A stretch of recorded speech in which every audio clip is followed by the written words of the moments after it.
Hey guys, welcome to the channel. This is my 2026 Tesla Model 3 Performance in Frost Blue.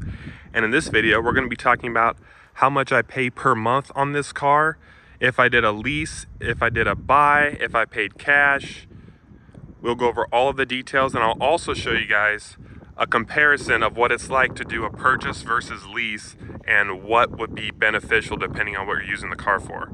So it'll be a little bit of an informative video, and then I'll also be completely transparent in terms of what I pay for on this car. But what we're gonna do is we're gonna hop in, use full self-drive, go to a supercharger so that I can charge while I'm talking about it. Because why not kill two birds with one stone? So let's go ahead and hop inside the car and get going here. All right guys, we are cruising, car is driving itself. So let's talk about what I pay for on this car. I did a 36-month lease, and I'll tell you guys why I did a lease and my thoughts and reasoning and logic behind it. So first off, electric vehicles have a lot of uncertainty in terms of the resale value. Sometimes they're up, sometimes they're down, they're all over the place, depending on what the government's doing, depending on the market, obviously. So with a lease, you never have to worry about the market conditions because you can always just turn in the vehicle.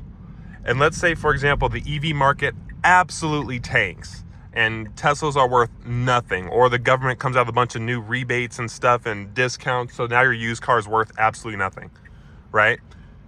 Doesn't matter at all because you can just turn in your car. I think it's a $350 turn-in fee, and wipe your hands clean of the vehicle after 36 months or 24 months if you choose to do that loan term, or I should say lease term.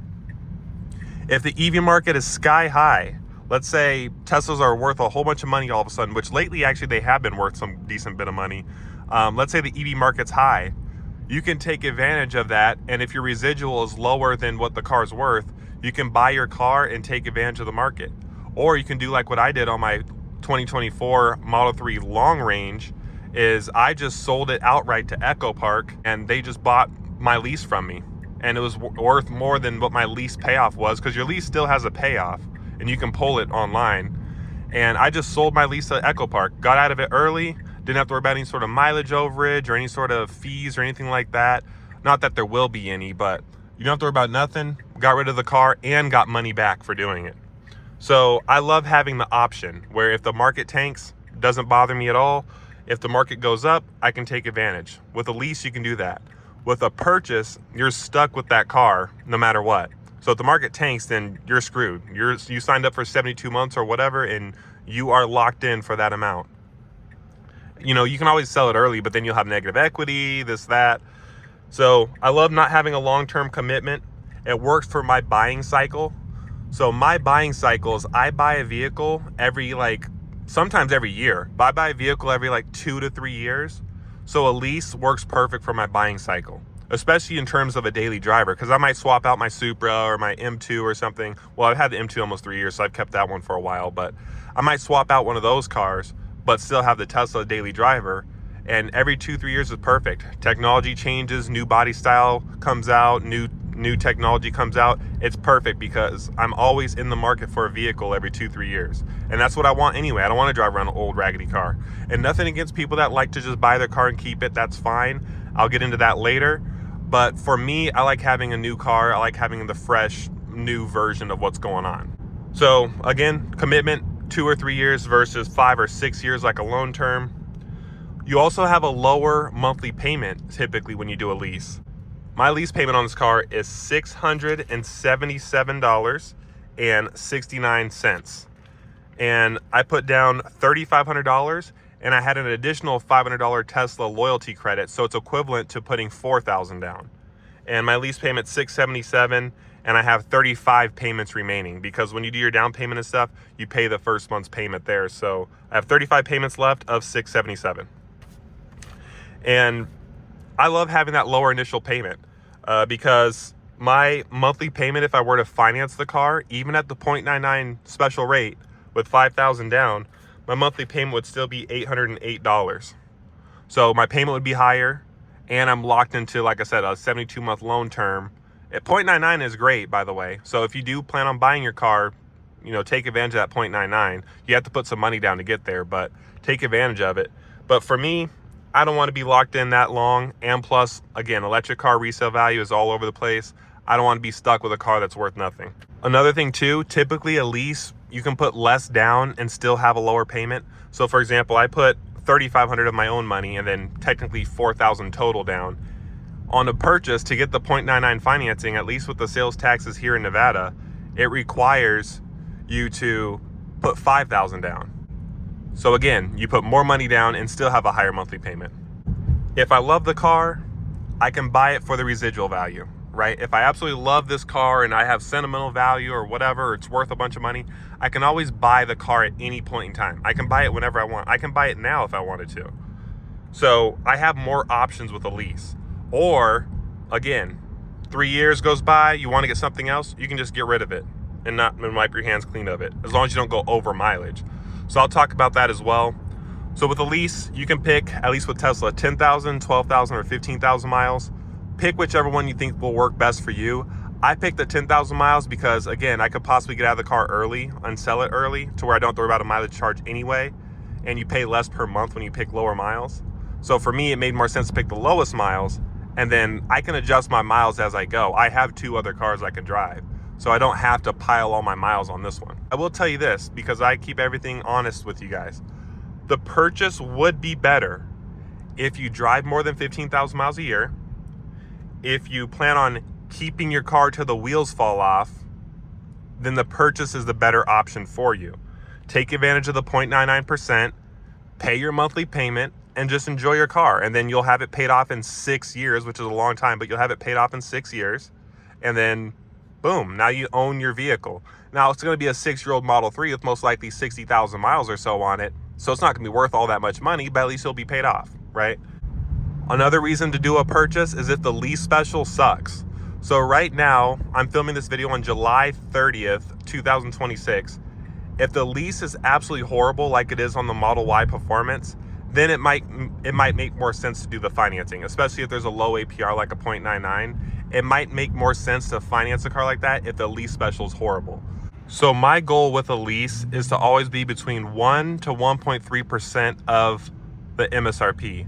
So this car realistically is a 56,000 change car because they say 54,990, but it's really, you got to add the 1390 destination fee. So it's really a 56 some $1,000 car. And 1.3% of that would be like 730. And I put a little bit of money down to get my payment to 677. So it's about 1.3% of MSRP, which again is not fantastic, but it's not horrible either. Now the Model Y Performance is like 1.5% or higher of MSRP to do the lease on that with minimal down. So the Model Y Performance, in my opinion, right now does not make sense to lease because the lease is too expensive. So if you're anywhere between 1 to 1.3% with minimal down, then I'd say that the lease is pretty decent. All right, guys, we just plugged up to the supercharger right here. So we're gonna have the car charging while we finish the rest of these points. So I wanna kind of visually give you guys something so you guys can kind of see my bullet points.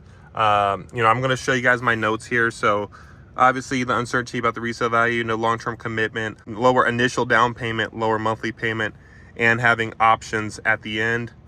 Lease is not for you. Like I said, if you drive too much, you plan on keeping it till the wheels fall off, or the lease special sucks like the Model Y Performance. Your target is want to be 1 to 1.3% of MSRP with minimal down. So now I'm going to show you guys some numbers here. And these are my numbers. Like, these are real numbers from like my Tesla. So like I said, the lease payment is $677 a month for 35 additional months. 4,000 down, which was 3,500 out of my pocket and 500 Tesla loyalty. So again, if you don't have the Tesla loyalty, you'll be putting 4,000 down if you want to keep the same terms as me. Now I did check their site and they've changed the terms. So it's actually, the lease is slightly worse now than it was when I bought mine, which was like a month ago. So keep that in mind. The lease specials can change every month. If you look over here, the total I'll spend after 3 years, which is $677 times 35 plus 4,000, is $27,719. That's how much it'll cost me to own this car for 3 years, or I should say to drive the car for 3 years, right? Now the residual is the amount you can buy the car for. This is what Tesla's estimating it's going to be worth at the end, and that's what you can buy the car for. Now one benefit to this residual, since I feel like it's a little bit on the low side, if I do love the car, I can buy it for a really good price Because you look right now, you cannot find a Tesla Model 3 Performance. Now granted, they're not 3 years old yet because the latest model is 24, but, or I should say the oldest model for the Highland is 24, but you cannot find one in the 30s unless it has like accident or 50,000, 60,000 miles or something. So I think this residual, actually they're kind of shooting it a little bit low if the market stays pretty good on them. But this is how much you can buy the car for plus a $350 purchase fee. So this number after Nevada taxes would be $35,474 out the door. If you were to finance that amount, it would cost you $588 a month, 72 months using a 5.99 rate. Total amount you'll spend is $42,318. If you add in the initial amount you spent on the lease, it would be $70,037 to lease the car first and then buy it out and finance the buyout amount.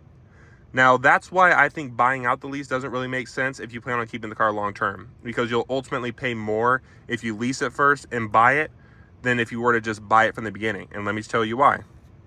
By the way, that's the mileage charge right there. It's 25 cents a mile. So this is the purchase. This is the out the door on the car. Price, destination fee, order fee, tire fee, title fee for Nevada, sales tax for Nevada. Out the door is $61,405. If you finance it, it would be $808 a month if you put $5 grand down and took advantage of the 0.99 financing. After 3 years, you will have spent $34,088 on the car. If you were to sell it, that's how much you would have spent in the car, and your payoff would be around $28,600. Now, I spent $27,700 to have the car for 3 years. If I financed it, I would have spent this amount, but I'd possibly have equity here. Your total over 72 months would be $62,176 with interest. If you got a normal rate like a 599 and they weren't offering a promotional rate, it would be $67,285. So you can see if you lease the car first and buy it out and finance the buyout, it makes more sense to buy it from the beginning, even if you get the same interest rate, the 599. It makes more sense to buy it from the beginning than to lease it and buy it after if you're going to finance the payoff difference. Now, let me tell you why the lease made sense for me. So for me, I keep my car every 3 years. I change my car every 2-3 years. So after 3 years in the lease, I'll pay $27,719 and have a lower payment that whole time. Whereas in the finance, I'll have a higher payment that whole time, and I will have paid $34,088 over 3 years. But my payoff would be $28,600. So let's say the car is worth $34,600. You would have $6,000 in positive equity. Whereas with a lease, there is no equity unless, of course, it's worth more than your buyout amount, which is $32,400. So let's say it is worth $34,000. Well, guess what? I have $1,500 of equity in my lease. So if I sold my lease, like I said, to Echo Park, like I did with my long range, then I'll still take advantage of $1,500 in equity on my lease, and I will have paid a lower initial amount too. So you can see if you do 3 years cycles like what I do, the lease makes way more sense. Again, lower payment. You can still take advantage of equity if it's less, if it's worth more than your residual. You can still take advantage of your equity, and again, you don't have to worry about being locked in over here. I'm pretty sure I'm not going to buy out the car. I'll probably just sell it and take advantage of if it's worth more than this residual amount, and then just get a new one. Because, you know, after 3 years, I'm sure they'll probably do some improvements on the Model 3. So maybe in 3 years, they'll have better charging for the Model 3. So again, I won't want the old one. I want the new one. So again, lease makes so much more sense for me. All right, guys, now to finish out this video, we always got to get an acceleration in, get some fun driving in. We're at 96%. We're all charged up. The car's pre-conditioned. Let's get rocking and rolling.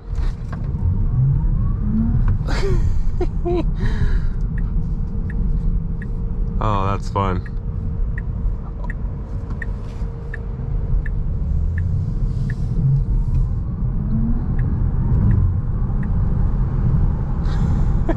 You can just get out of your own way so quick. It just speeds up so fast. It's just instant.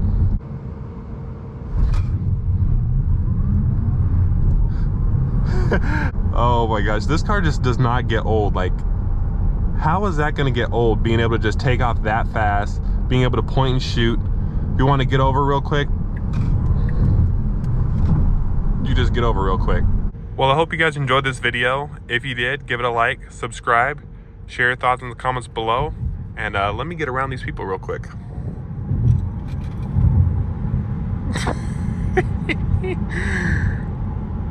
It's just so easy. It makes driving just too easy. I will see you in the next video.